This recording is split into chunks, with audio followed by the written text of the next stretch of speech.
It was like 8 hackers. They did not use their real names. They would not tell me their real names. They all went by handles. So like Mudge and Dildog. And I can't even make this shit up. And they would not give me the location of their warehouse where they worked until the morning of. And I remember like telling my husband, like, if I don't come home tonight, this is where I am. Like, I don't know what I'm walking into. I had Dildog. My last day of work was a Tuesday. And the people on my team, were like, oh, that doesn't really work with payroll. Or that's never. And I'm like, I don't give a shit. Like, pay me I've been here 14.5 years. Give me the extra 3 days. Hey, y'all. Welcome back to Through with a Splash of Tea, a podcast where conversation is key. Today, we have an extra special guest, Christina Luconi. Today's guest, Christina, has spent over 3 decades shaping the heart and soul of Boston's tech companies, not from the spotlight, but from the engine room, culture, leadership, and people. From her early days at Sapient to her transformative work at the cybersecurity giant Rapid7, Christina has helped companies scale, survive, and stay human. So first things first, I want to say thank you, Christina, for being here with us today. Of course. I'm so excited. So you guys, quick little thing. Not all of my guests I'll actually speak to before they come on. Like majority of them I don't. Majority of them it's literally just through email and then that's it. Like I do my research and I have them on. But I had the pleasure of speaking to Christina before today and literally listening to her story. I was literally like in awe. Like I was like real time. So I'm really excited for you guys to hear. Like real time. I'm really excited for you guys to hear it. Okay, so let's start at the beginning, Christina. Okay. I want to start at your background. I want to start at basically your roots and essentially how that is woven into the person you are today. So let me know a little bit about your background and how you grew up. Easiest way to sum it up is I grew up in a pretty traditional family. My parents are still together. They still hold hands. They're very cute. Dad is insanely intelligent guy, 3 degrees from MIT that I think he did in like 6 years. Like it was very clear in my early days I was not following that path, but very, very smart guy. And my mom, like traditional homemaker mom. And she like the thing I really think is cool about my parents, which makes them dinosaurs in this day and age, but like really relevant when I was growing up was my dad was a serial entrepreneur and like kind of took care of the family financially and had this great vision for what he could build and really credits my mom with his success because she was taking care of everything else. So it was sort of a really interesting dynamic. All Italian on both sides, probably gave me a little fiery, like, we communicate with our hands and with arguments. So I learned how to speak up pretty early on in my life. And like all of that, I think is what shaped my future because I grew up, we didn't have a lot growing up when I was little. My dad became pretty successful as I got older, and it really motivated me. I grew up with a dad who never had a boss. He was always the boss right out of grad school. And I think I thought, oh my gosh, why would you work for somebody else if you could work for yourself? So I don't know that I knew what that meant when I was like 10, but I thought it was pretty cool. And when I went to school, now kids are diagnosed with, learning disabilities when they're like 4, like they go to kindergarten, they figure it out. I didn't realize I have dyscalculia, which is the math form of dyslexia. Like literally I think I know what my phone number is. I have no idea what anybody else's phone number is. Thank God for speed dial. Like I had a really rough time and felt like a moron most of my young life. And with a dad who had 3 degrees from MIT and was like math guy, like worst memories. I had an amazing childhood. Worst memories though were like sitting at the kitchen table with my little brother being like, X equals 10. I'm like, I hate you. And I went to college and my professor, my psych professor actually called it out, figured it out. Something's wrong, put me through a bunch of tests. And it was the best gift I had been given. I'm like, oh, I'm not stupid. I just learned differently. And that was like overnight game changing in terms of how I engaged with the world. I went from feeling really stupid to, oh my gosh, there's a different way in one day. And that I think sort of sped forward my life. Oh my gosh. But that was until college. That wasn't until college. So it was you trying to figure it out on your own up until then. Yeah, I just thought, God, I got screwed. You know, my dad got all the brains. My brother, who's 2 years younger, is probably like the most naturally gifted human. Like, he went to the Junior Olympics for gymnastics. Everyone in my family is like the Land of Oz. We're all so damn short. So, like, you know, all of our gymnastics was big in our family because we couldn't play. We were going to get killed on a field somewhere. But, like, you know, my brother was super athletic and gorgeous and could play any musical instrument. And I'm like, oh my gosh, I have zero talent. And I'm sure we'll get into what happened. But, like, college, like, finding out I'm not dumb, I just learned differently was, like, probably one of the most pivotal transition points in my life. Oh my gosh. Thank goodness for that professor. Oh, she was great. Crazy. This is crazy. She was amazing. She was, she worked at the Department of Health and Human Services. She was like professor. She was actually murdered. I looked her up years later to find out, like, oh my gosh, I got to reach out to her and let her know how life-changing that was. She was actually killed by a serial killer in DC at a gas station, like, which I found out 20 years later, which is absolutely heart-wrenching. She was so special, but not that anyone should die that way, but just it was very dramatic ending to something that was so interesting to me. So, oh my goodness. No. Wow. So interesting. Interesting. All right, let's go into college and then where we went after that. Okay. College. I grew up in Concord, Massachusetts. Beautiful, beautiful town. Horrible place to be a teenager. Like, nothing to do there. Like, literally lived on the road where the Revolutionary War was fought, right? So, you know, there was like a lot of drinking at White's Pond. There was like no movie theater, no fast food restaurants, like all the places where teenagers congregate. Yeah. We did not have access to. So we got in some trouble. Never bad. My parents like knew I was like a little bit rebellious. But they gave me one direction that was actually incredibly helpful because they were pretty conservative, still are. Realized I'm not somebody that you probably can control a lot.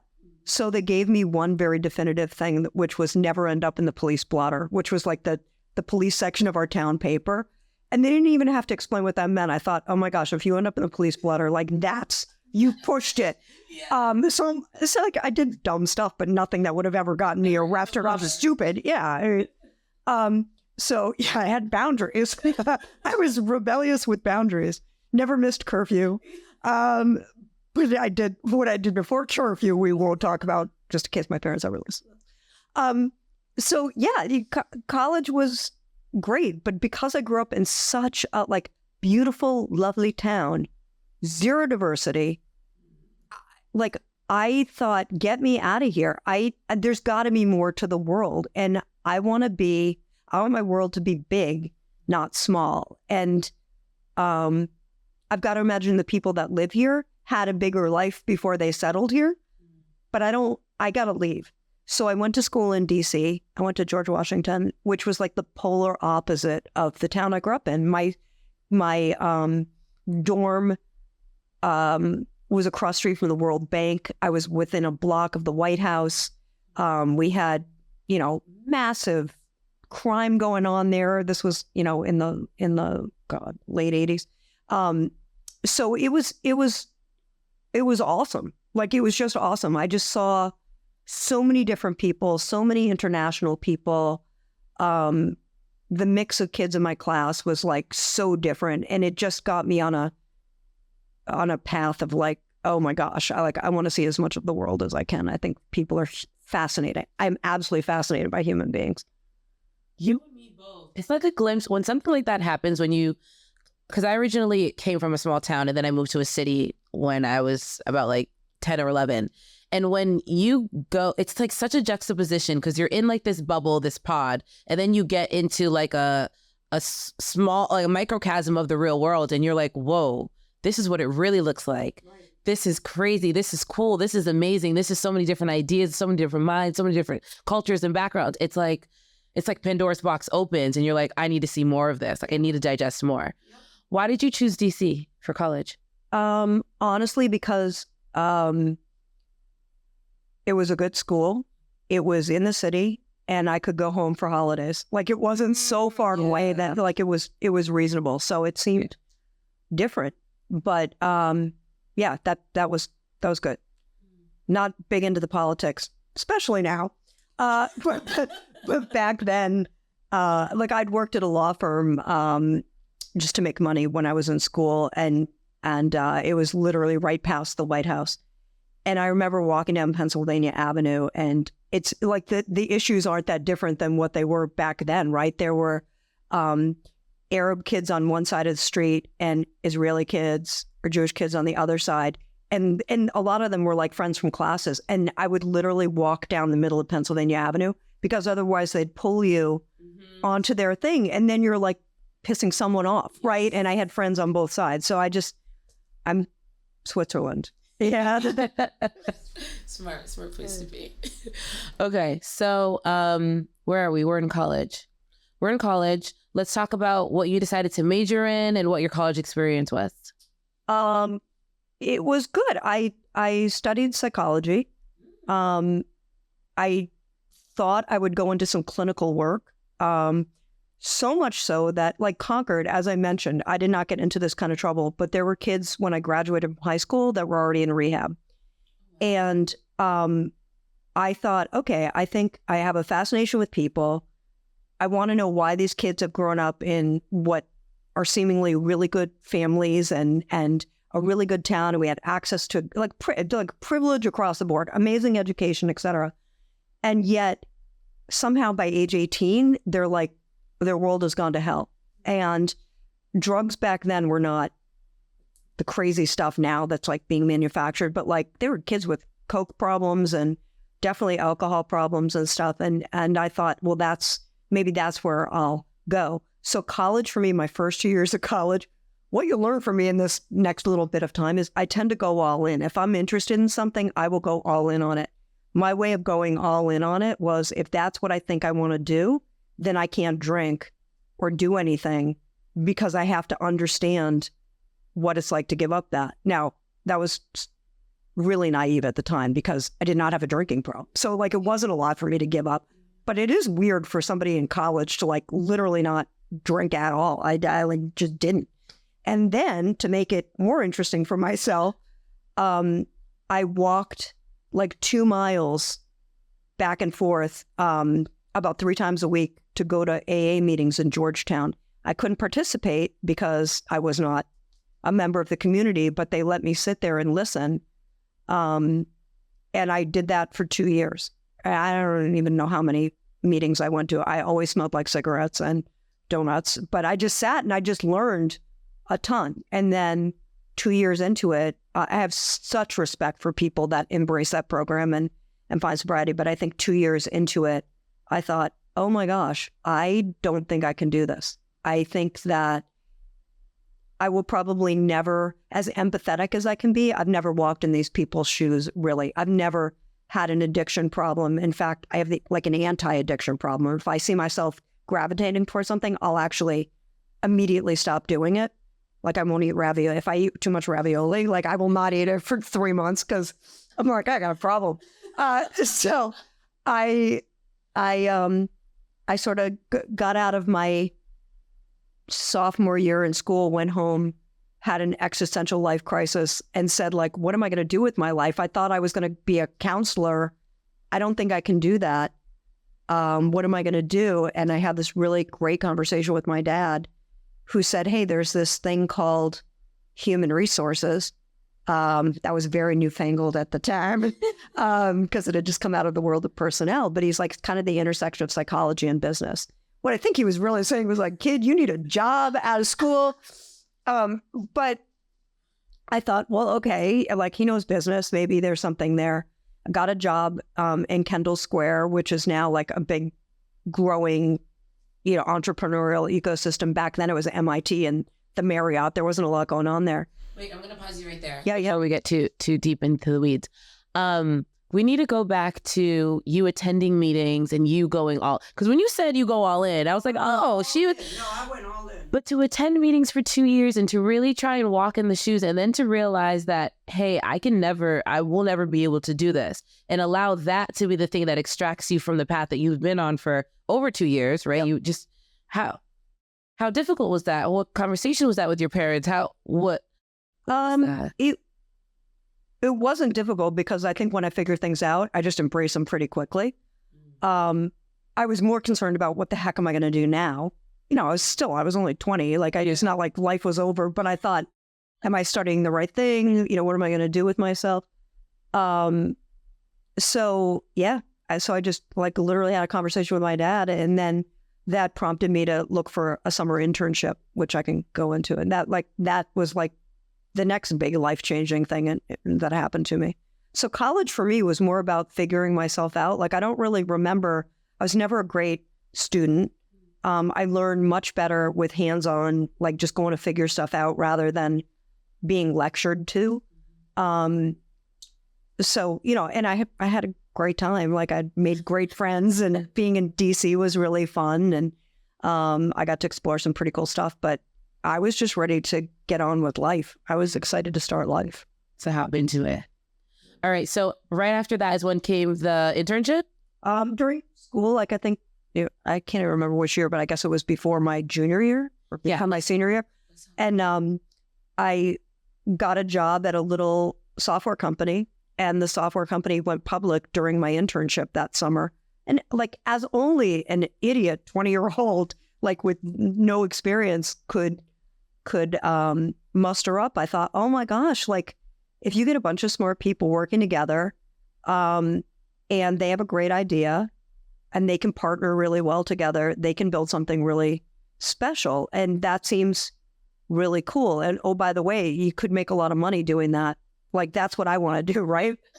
I'm just going to go join a bunch of startups, because it's that easy. But that's actually, I went all in on that too. So I graduated from college, and I cold called my way around startups. And I did not find a startup, but I found a hyper growth consulting firm, and I joined it, and I was given another massive gift, which was that company is the company that other organizations aspire to be today. And what I mean, well, maybe not today with the current administration, I will get into that, but we had people of color on the leadership team. We had a woman running the office. We had a transgender person. This is 1990.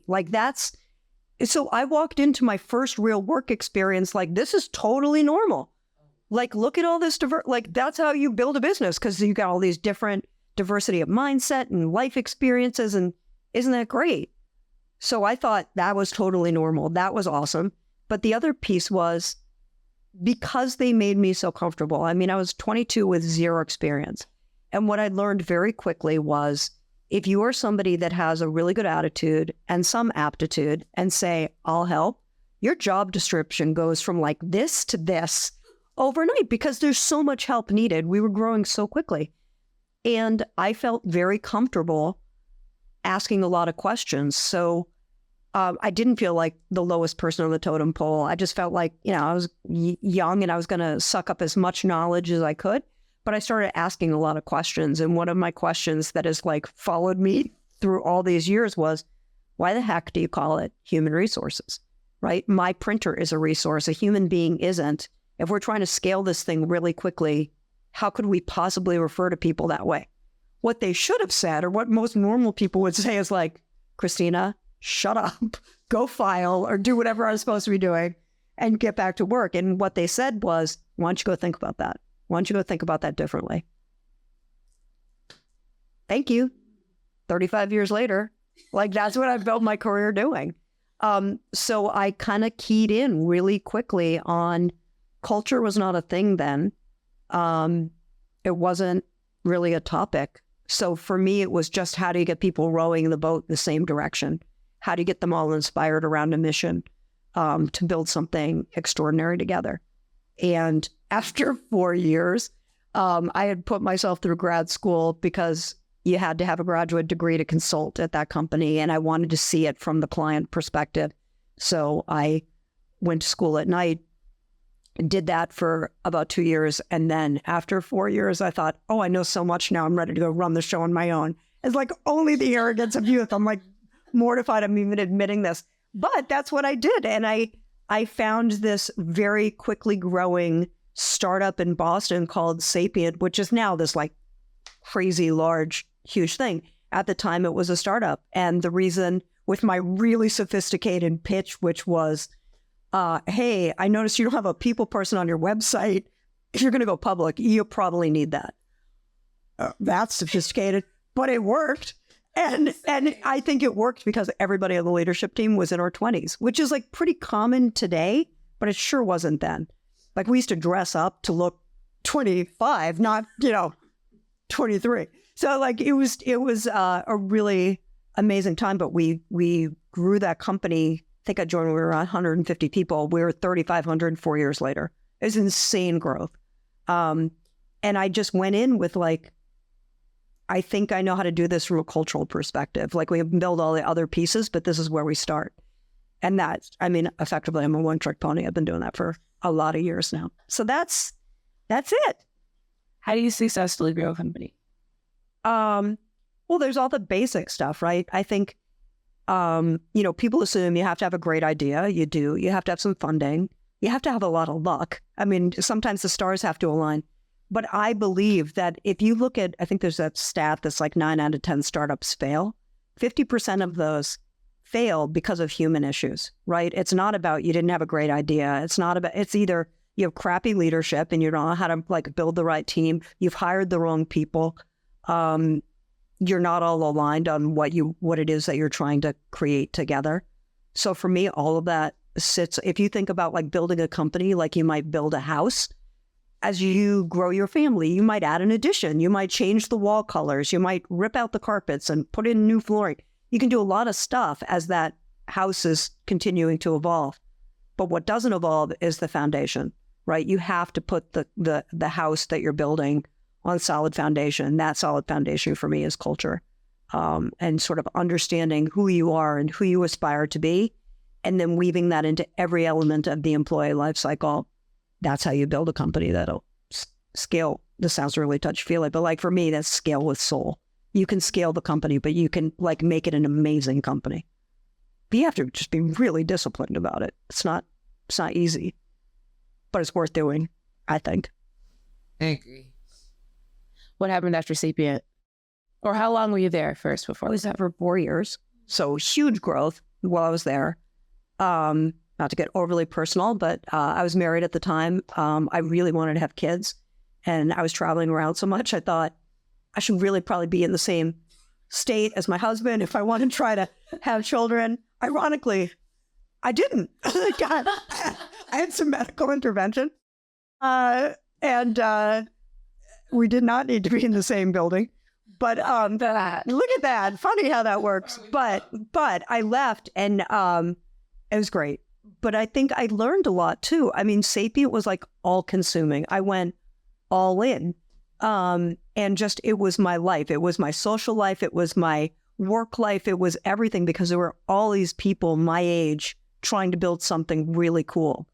And it was amazing, but I left and I felt like I was like being deprogrammed from a cult. I like didn't know who I was without it, which was great because I had to kind of rediscover. And what I learned was, I can go all in without losing myself in the process. So I'll never let whatever I do next become my defining thing. It'll be a piece of me, but not the whole thing.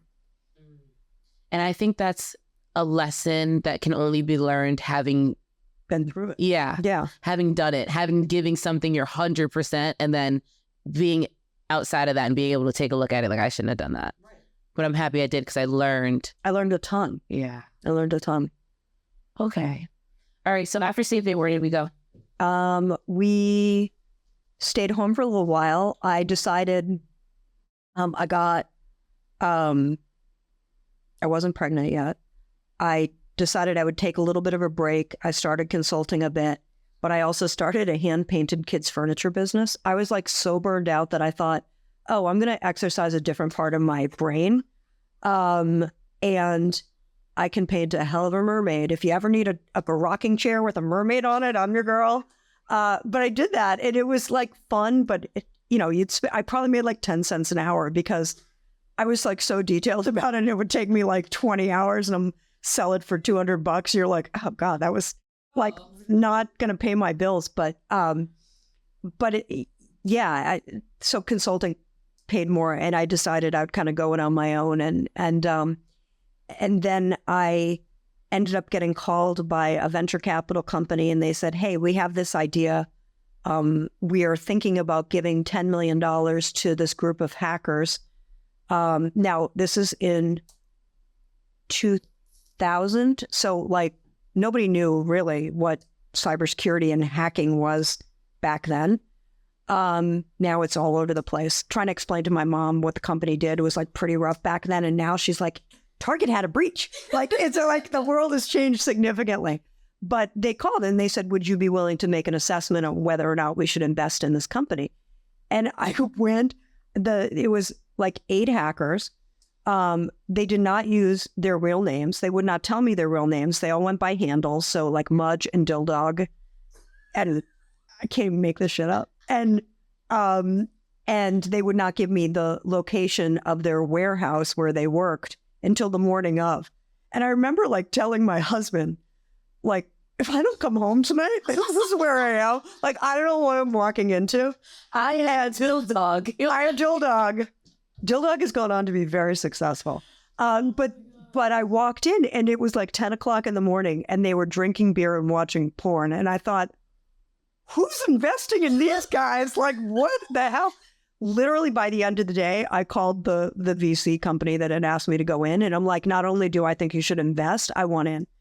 And I went. I was like so inspired by what they were trying to do. They were trying to save the world through like using their powers for good, not evil. And really eclectic group of gentlemen.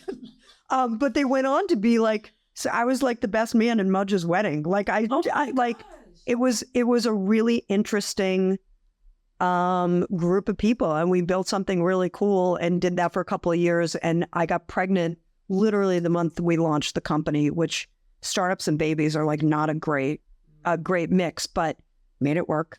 And ultimately the company got bought, I think 4 years later by Symantec, and I laid myself off and I was like, done. I'm going to go be with my kids for a little bit and start consulting again, and was at home for a bit. Wow. So there's that segment. How many kids do you have? I have 2 daughters, 24 and 22.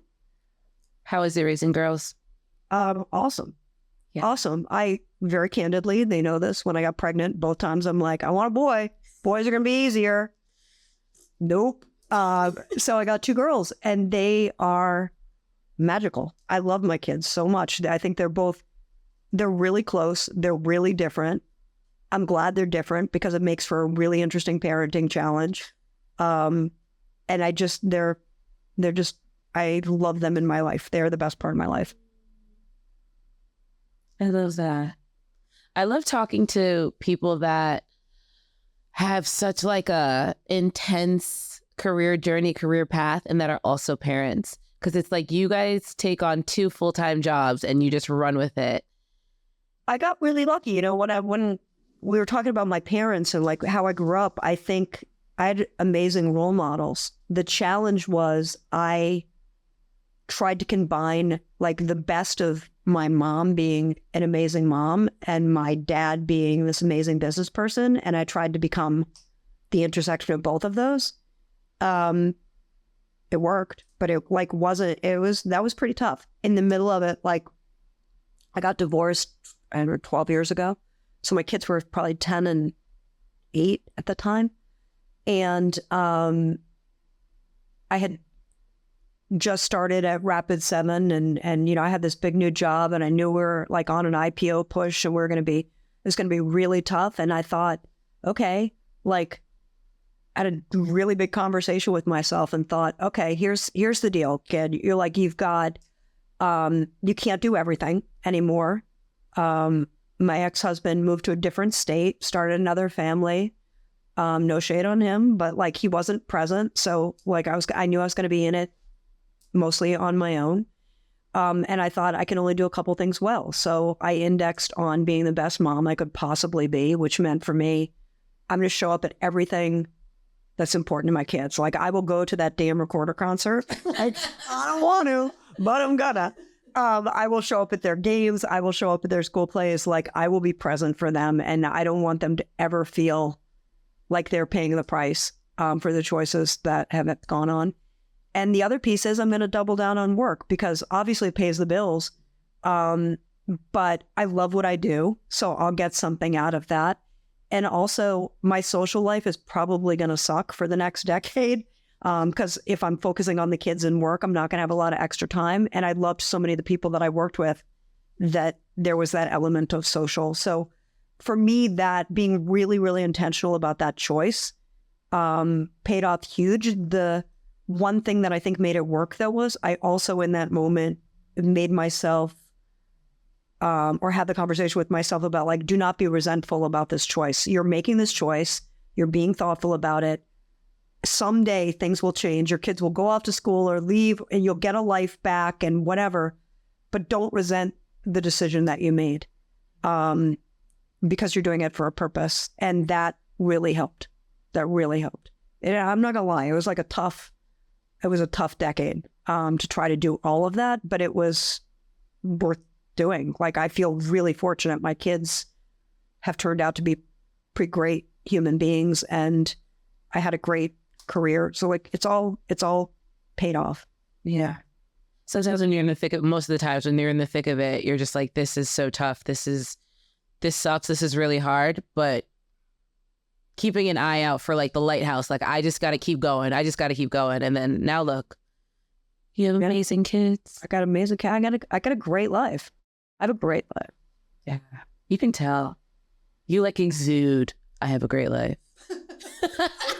Wrong. There's like plenty of stuff that's like not great, but like no. I think we talked earlier about I got cancer a year and a half ago, and it was. I mean, I'm not gonna lie, it was like pretty bleak at the start of it. I didn't think I was gonna make it, but I'm doing great now. And I remember saying to myself, like, I would like to be around. I really would. Like, I'd like to see my kids find their people. And like, I would love to see grandchildren and see them sort of, making their way in the world. But if I drop dead today, I'm going to be at peace with that. Like I've had an extraordinary life. And most of it just comes from having said yes to so many things. And that's a life worth living for me. So I'm just going to keep doing that until I drop. Do you want to talk about? I'll talk about where. Be careful what you say. I don't care. I don't know secrets at this point. All right. I do want to talk about Rapid7. We have to go down that. And then I also want to talk about cancer. Okay. So let's start with Rapid first. Okay. Getting the job at Rapid7. Let's talk about that, entering that space. That has also been the longest company you've worked with, correct? Oh my God, by like 3 times. Yeah, I just left this week after 14 and a half years. Oh my God. So for a startup person, like I identify as a startup junkie. I've done 6 of them. I love building something for nothing. Like I'm from nothing. I'm not a gambler in Vegas, but I love to gamble on people and businesses. And it's something I guess I'm pretty good at. So I went thinking, and I remember having the conversation early on, like, I will do this. I had been consulting with them for a little bit. And they're like, come on and do this. And I thought, I will do it for until we have an event. Like if we IPO or if we get bought or whatever, then I'm out and I'll go do it again because this is what I know how to do. I know how to build from scratch and get us somewhere. I don't want to be part of a big company. And true to form, like I worked for a couple of years. We filed to go public. I marched into my CEO's office and said, okay, I did what I said I was going to do. It's time to go. And he said exactly what you say to me, which is, Christina, nice job getting us here. Get us to be a couple thousand people, have it still be an amazing place to be. And then you can claim victory and leave. I thought, oh God, do you look like, yep, okay, I guess I'm staying. So, I mean, it's been a running joke. I've tried to quit multiple times over the past 10 years, but I'm so grateful that I stayed. It was an incredible journey on so many levels. And I'm extraordinarily grateful for all of it. But it was time to go. Like, I knew when I got sick, it was amazing to have that, because it allowed me not to just be cancer girl. I was like so focused on what we were doing in the company, and what I could do was a great outlet. But I also was like, I cannot die here. I know it's going to come, like, my cancer doesn't have a cure. I know it's going to come back. And I'm like, I need some other experiences in my life besides this. So that was the thing that kind of put it over the edge. How was it last week? I know it was super bittersweet, probably super, super emotional. It actually wasn't, which was crazy. I thought it was going to be a train wreck. And you're like, bye, guys. I literally did it exactly the way I wanted to. I totally Irish goodbye'd my job, which was, I went in Tuesday morning. I left. This is like the craziness of my brain. My last day of work was a Tuesday. And the people on my team, were like, oh, that doesn't really work with payroll. Or that's no. And I'm like, I don't give a shit. Like, what are you going to do? Pay me. I've been here 14.5 years. Give me the extra 3 days. But the 29th was really important for me, because that was a year of remission. So it was very symbolic for me. Yeah. And I stayed till 11 o'clock in the morning. I walked out the back door. I hugged two of my friends who I will see this, tomorrow. But I hugged two of my friends there and literally went out the back exit so I wouldn't have to see anybody. And I walked out, took an Uber to Fenway Park. I was speaking at an event that afternoon, and I was great. And then I went out to dinner with one of my best friends, and we celebrated. But I thought I was going to be all emotional about it. I totally wasn't. I think I was just so ready to go that, no tears. I love that so much. Like, so intentional. Hey, I'm going to say bye to who I want to say bye to, and we'll most likely have conversations and communications later, because I really have connections with you guys. And then I'm going to exit and I'm going to do what I have to do. Yeah. So it was interesting. So my CEO, Corey, who's like just literally an extraordinary human being. I adore him. But and candidly, he was probably the hardest thing to leave. Like, he's one of my people. I mean, he's just a special human. But we had dinner on Thursday night, and I'm like, God, I can't get around. Get rid of you. I love you. But like, maybe let's wait 2 weeks before we get together and give ourselves some space. Okay, so what now? What are we going to do with our time now? We are launching a new company next week. So I'm very excited. Give myself 3 days. So I'm going to go back to consulting, but I never shut down my company. A lot of times, I think as companies grow, like, a lot of my colleagues would join boards and things like that. And I didn't really want to do that. I've done it with a lot of nonprofit stuff, but like, I don't want to just be part of a company and do meetings 4 times a year. Like, I'm an all-in kind of person. So I decided instead to just keep working with startups. That was one of the deals I had made with Corey. Like, I got a little side hustle going on. I'm going to get involved this way and help serve the Boston community with startups. And I always had that kind of going on in the background. But I thought, if I leave, I am getting older. I don't want to retire. I can't see myself ever retiring, but I definitely need a little bit more of a lifestyle. I mean, I literally have been going to the office at 7 a.m. for the past 30 something years, and to not set my alarm at 5:30 is going to be a gift. So that I'm excited about. But I thought I'll go back to consulting full time, but I'm going to do it a little bit differently. So rather than work with 1 or 2 companies, I'm going to do the work that I love doing, helping companies really scale through their people. But I want to try to do it on as big a scale as I can, rather than just work with 1 or 2 companies. How I'm going to do that, I'm not entirely sure yet, but that's the mission. So I'm pretty psyched. That sounds so good. You look excited about it. I'm really excited about it. And you have a little bit of knowledge under your belt, a little bit of history in the game. I think I know what I'm doing. A little bit. Yeah, I'm pretty psyched.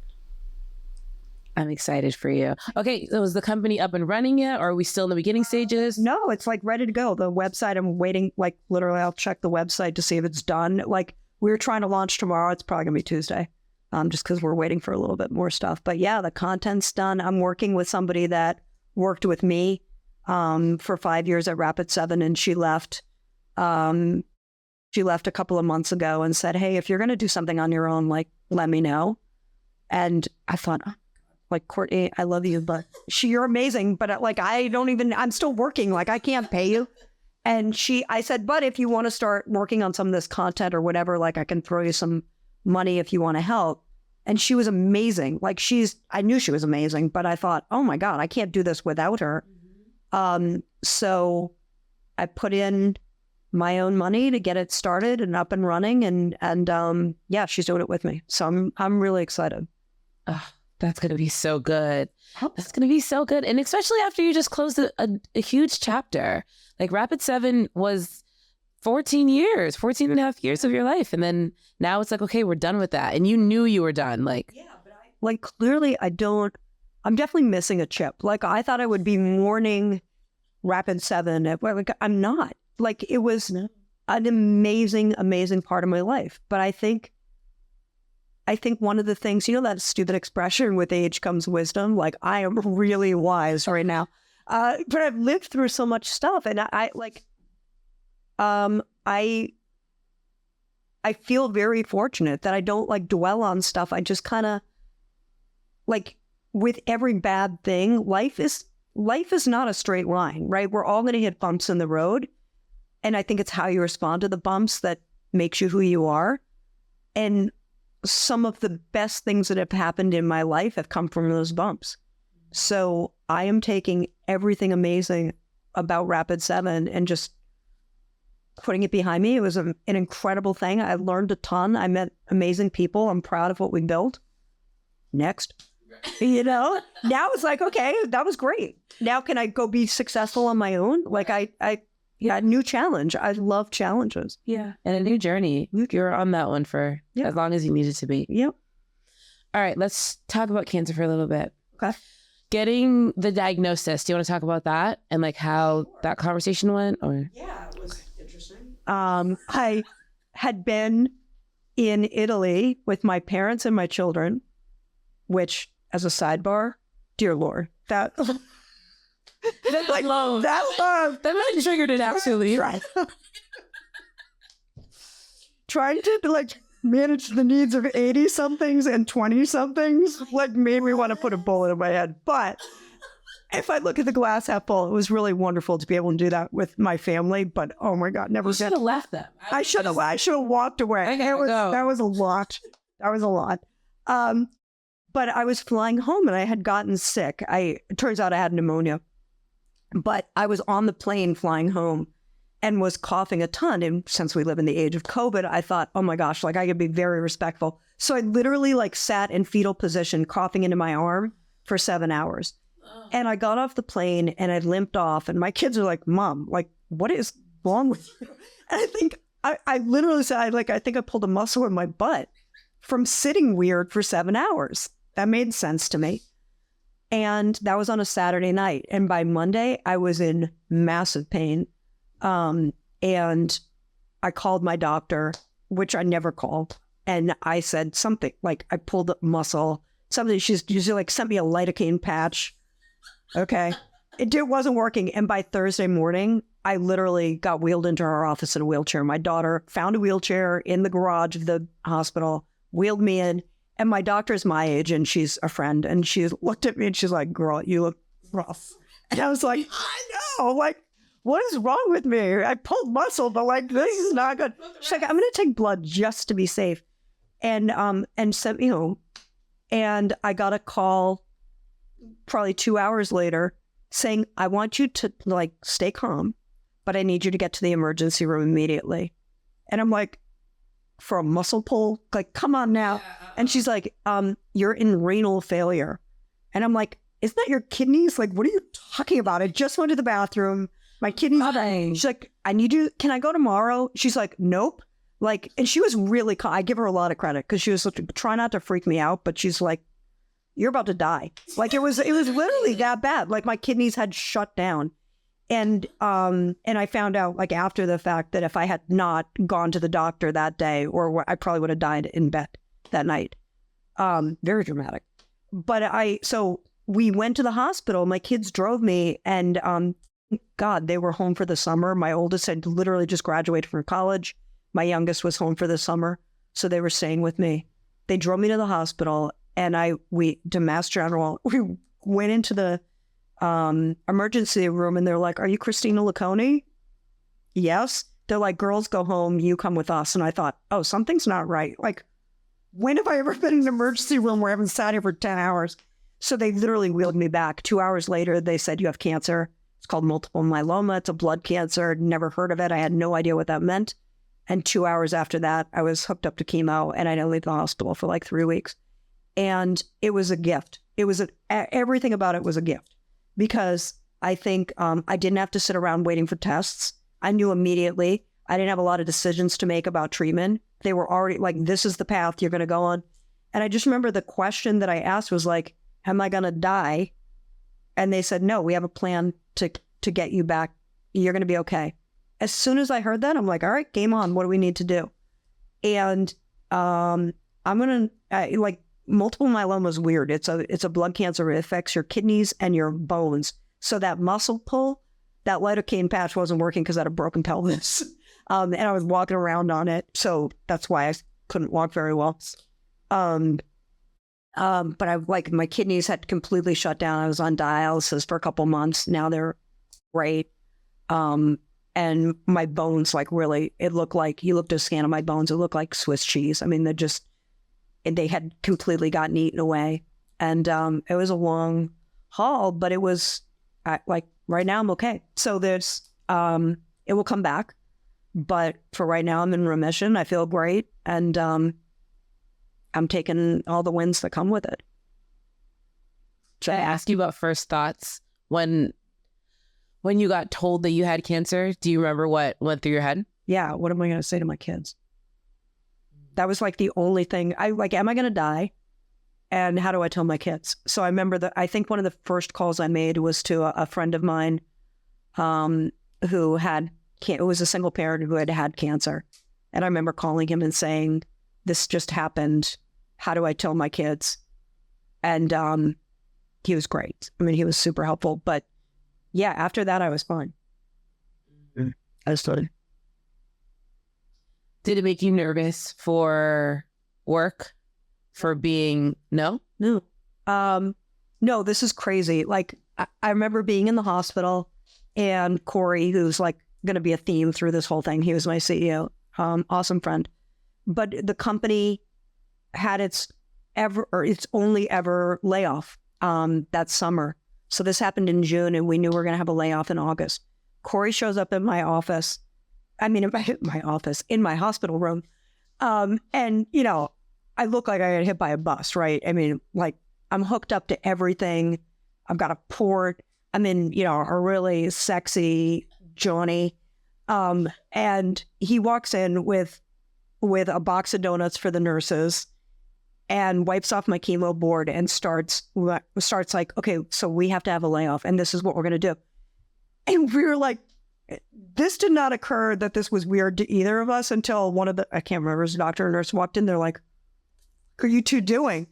And I'm like, I started laughing. I'm like, only us. Like, it never occurred to me to feel weirded out. Like, I'm naked in a hospital gown with my CEO, and we're like plotting out what's going to happen with the company. That was awesome for me. Not that situation, but just like, life is going to go on. Like, we're going to figure this out. And it was awesome. It was like a great life lesson too, because I think my mom teases me that one of my first sentences as a child was, "I'll do it myself." And I think I never got in the habit of asking for help. I would love to think that I've always been somebody who will give help. If you ask me, I will show up for anybody who asks. But I wasn't really good about asking for help on my own. And for the first time in my life, boy, did I need a lot of help. So I really relied on my team at work, and they were extraordinary. I mean, they couldn't have had my back more. And some of my friends and my family just like showed up in a huge, huge way, which was amazing. I mean, it is interesting to be that sick, because it's almost like being at your own funeral, right? Like, who cares about me? Who shows up? I learned a lot about who doesn't show up too. And that was all like is just great. It was a great life lesson. I'm grateful that I had cancer. Like, it was a great life lesson. I don't want to go through it again. Mind you, it sucked, but I learned a lot about myself during that time. What do you think is the root of your ability to see the glass half full? I believe, I'm not religious at all. So I only know that we have one life that we know of, right? If there's more, fantastic, but I only know of one. I feel like it is my personal responsibility to live my absolute best life. And that's not to suggest bad things aren't going to happen or whatever, but I really believe like life is what you make of it. And I have had so many amazing things happen in my life because I've been open-minded, or I'm willing to see things that are beyond my own perspective. It goes back to the being interested in people. I love learning from different people. I think we have way more in common than we have differences. Like, what is happening in the world right now is absolutely terrifying to me. But I absolutely love learning and doing and saying yes to things. Like, I got the opportunity to work for the Queen of Sweden. That sounds so random, right? But my ex-husband's dad had this bizarre connection to her, and she ran a thing called the World Childhood Foundation, which was really helping impoverished youth across the world. And she was looking for like younger people, younger board members, kids to come help and kind of do something different with it. And I got involved. Like, what a bizarre, crazy thing. So I got to I've had dinner in the palace in Sweden. I know how to curtsy. I got to work with her, and I got to work with one of her daughters, Princess Madeline, and it was awesome. And I ultimately ended up quitting the Queen because I hate hierarchy and bullshit. And my God, I mean, if you want to see red tape, go work with royalty. Like, that was so not my scene, but it was a pretty extraordinary experience just because I said yes. So I don't know that makes me special, but that's just, I don't spend a lot of time worrying about what other people think of my choices. You know, I'm very comfortable in my own skin. I try my best to be a really good person. I really care about other human beings, but I sure don't I'm not going to judge you on your choices. Maybe a little bit. Sometimes there's some people that I will definitely be a little judgmental about, but generally speaking, live and let live. It's your life. Don't judge me on my life. If I'm not hurting you, I'm not hurting anybody, who are you to make comments on how I choose to live my life? And because of that, I've had an amazing life, you know? Is that also an ideal that you tried to instill in your girls, or did you not have to, or how do you feel? Were you able to pass it down? I think so, to some extent, right? I mean, it's also, this is my way. It doesn't mean it has to be anybody else's way. And I think one of the interesting things about being a parent is, our job is to keep our kids safe, but also teach them. And I think one of the things I've learned along the way is teaching them does not mean making them do it the way you would do it. It's teaching them the skills to figure it out, how it would work best for them. And that's tough sometimes, because sometimes I'm like, what the hell are you doing? But that's how we learn, right? I mean, all the best stuff that's happened to me has come from me screwing something up. I don't want to prevent my kids from screwing up, because that's where you learn. So, yeah, I think I've done a pretty decent job. I'm sure they'll be in therapy at some point. We all for the stuff that from our parents, but generally speaking, I think they turned out pretty well. You seem to be doing okay. I think they're okay. Are you proud of who you are today? I don't think about it that way. I mean, I guess so. I don't sit around I'm proud of me. You know what? No, I'm proud of me. I'm so good. No, I don't think about it that way. But how about this? I'd want to know me. I think I'm a good friend. I think I am somebody who genuinely cares about other people. And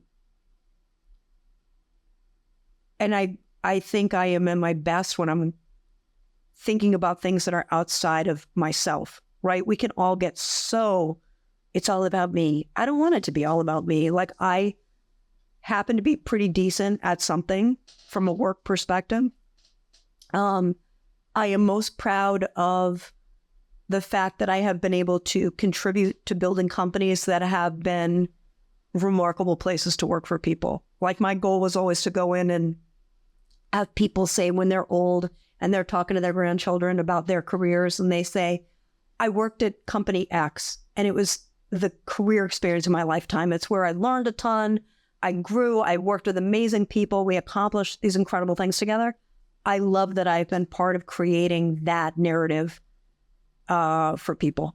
That I'm proud of. I don't really give a crap about my titles or, I mean, money's nice. I've made some money, but like, that's great. But that's not like why I did it. Nothing makes me happier than to see people that I met in their 20s that are now, you know, in their 40s and running something. Dildog, who I were like, Dildog and Weld Pond started a company that has been incredibly successful. Really? So like, I look at these people that I've like known throughout my history, and you know them when we're all getting started and you know, everyone's just trying to figure their stuff out. Your 20s are weird. Like, 20s are rough, right? But I'm so proud of like the people that I've gotten to work with and know and be part of, you know, a little part of their stories. So yeah, good career.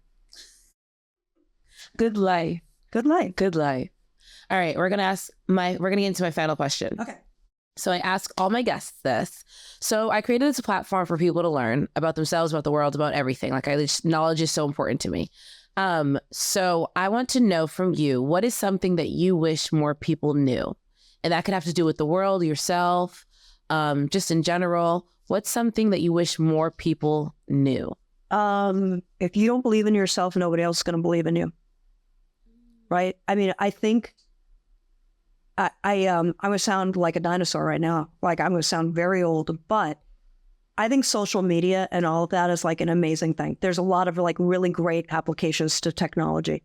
However, it makes me really sad to watch people like value themselves by how many likes some picture gets, or thinking that you have 500 friends. No, you don't. You got like 10 friends, right? Like, you got followers are not friends.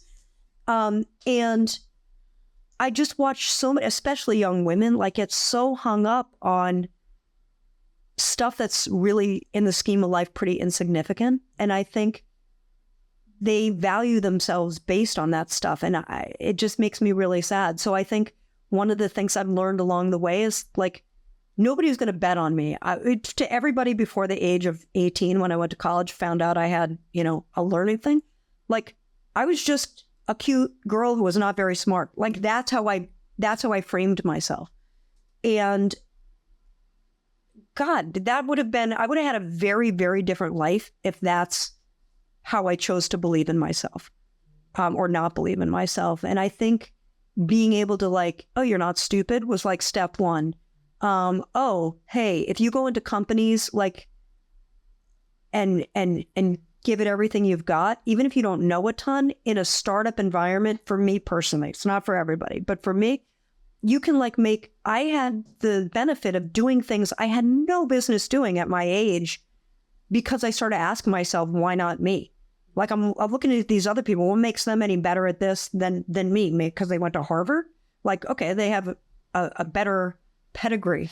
Doesn't make them harder workers, doesn't make them more insightful. I just realized what made me unique and special.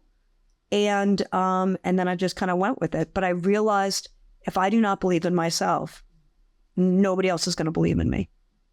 So that's what I'd share. That's an oldie, but such a goodie. It's such a goodie. It's so true. It's so true, because we've been saying that forever, but it's like, it really is true. And that's the reason we've been saying it forever. You have to bet on yourself if you want other people to bet on you. It has to start there. It's really sad to me. Like, so many people don't. There's so much doubt. I just went, you're familiar with Mel Robbins? Yes. Yeah. So I went to go see her on Friday night. And it was really interesting. Like, I think she's fantastic. And I relate to her because I think she's very, like, just says what she thinks. And you're like that. She's very relatable that way. But the whole let them thing and like doesn't resonate with me, because I think I've always thought that. Like, I don't spend a lot of time worrying about stuff I can't control. I don't worry about Like my ex-husband took off, started a new family. Like I could be really bitter about that. Instead, I look at it, I'm like the week that my older daughter graduated from college 2 years ago, he went to her graduation and then a kindergarten play. And I just kind of looked at him. I'm like, I am so winning right now. Like, dude, I hope you're loving your life because I'm about to go, celebrate and go on a vacation and you're going to be at a kindergarten thing. So like, I don't, everybody has their own life to live. And I'm just living mine and maxing it out. And that's what you get to really enjoy it. Yeah. Just focusing on yours. I love my life. I feel really happy. Not to say bad things don't happen or, everything's perfect. It's definitely not. But I knowing that cancer is going to come back at some point is actually incredibly motivating because I don't sit around wasting time. I really want to max it out. I love that. Thank you so much, Christina. Thank you. Oh my God. Of course. This was so good. Thank you. Oh, you're such a good guest. You're going to come back. I used to say to my guests, oh, I should have you back at this point. No, you're going to come back and we're going to have another conversation about what you're doing. I appreciate it. And we're going to talk about your business soaring. Oh my gosh. Oh my goodness. How can people connect with you? If I knew there was going to camera involved, I would have dried my hair. Stop it. This is great. I look like one of the Golden Girls. It's really awesome. I was bald 6 months ago. So a motorcycle here. Actually, I had the convertible. You see?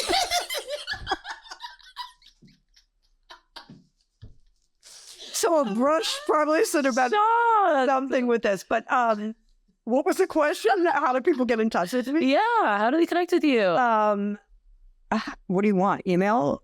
So I don't want to give myself. I was your AOL, girl. I'm not that old. Jesus. CLUCON at peopleinnovations.com. One word. So peopleinnovations.com is the easiest way to get in touch with me. Or I'm on LinkedIn. C. Luconi. So first initial, last name at peopleinnovations.com. Perfect. And I'll put it on the camera so people can know how to email you. Awesome. I get all these emails. Thank you. Hey, I saw you on the podcast. You're kind of hot.